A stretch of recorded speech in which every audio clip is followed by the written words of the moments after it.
Have you seen a rich mom? She deems superstition as absurd as TV dramas, urges her son not to heed the witch, yet both scream in fear together. However, his determination to mess with the ancestral tomb is as solid as a rock.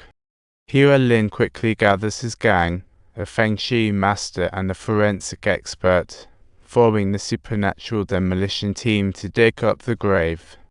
Lured by the astronomical rewards, the four shout dig as they hit the road, but strangely, the wealthy hides family secrets like under plastic wrap, demands great cremation post-grave excavation, while Lao Jin stirs trouble, eager for an end.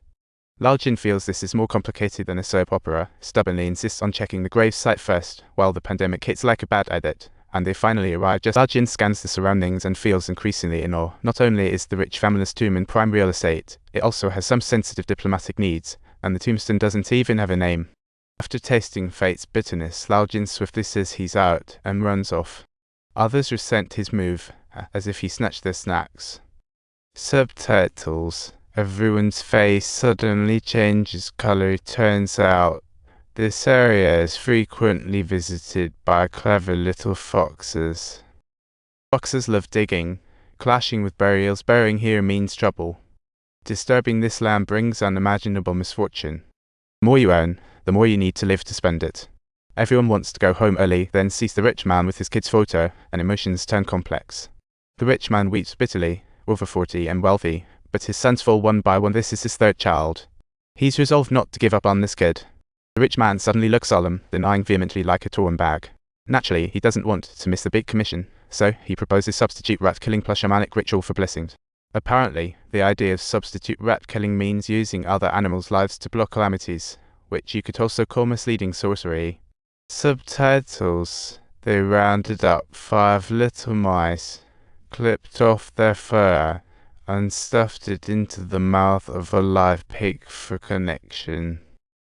Oh wow, this scene instantly makes one think of the voice of a veterinarian. One away. One away. One away. One away. One away. One away. One away. One away. One.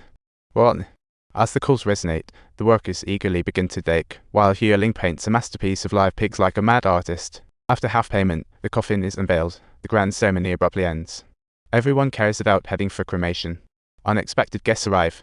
While filling the pit, an accident occurs. A black-red snake slithers to a worker's foot, startling him into snapping it in half. The sky is clouded over. A cold wind sends shivers down the spine, and suddenly, a torrential downpour hits. What a chaotic bath party. It's raining? Must we still do makeup? The deceased should be in a good spot.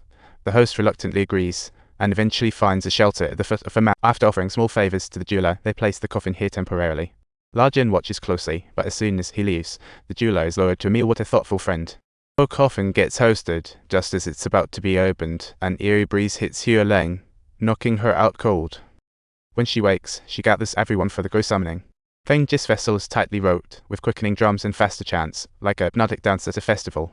When the pine branch slips from her hand, Hua Ling knows it's coming. The vibrations get her dancing, while Wang Zhen instinctively tightens the rope, like a bodyguard on high alert. Don't let it move a bit, you little rascal.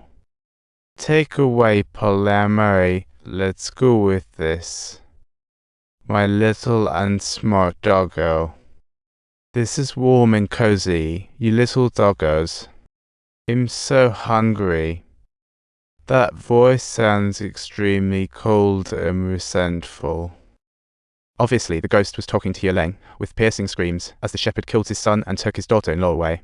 Meanwhile, in the hotel, the shepherd receives a call from Lao Jin, as he briefly explains what's been going on, sounding like a carrier delivering the subtitles. The shepherd is told to be cautious when frantic knocking sounds at the door.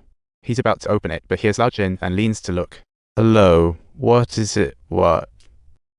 Mr. Liu fast. Outside. The master on the phone is frantic, urging him not to open the door and hide by the window. The shepherd is scared stiff, obediently edging towards the window. But the voice on the phone takes a strange turn in the final half. I told you to open the door. And eerie laughter echoes from the phone. The man slowly raises his head to look at the ceiling, only to see himself, and there's also Lao Jin at the door. With the hotel's assistance, Lao Jin finally opens the door and finds the employer standing upright on the coffee table, chanting Japanese slogans, looking like a floating samurai.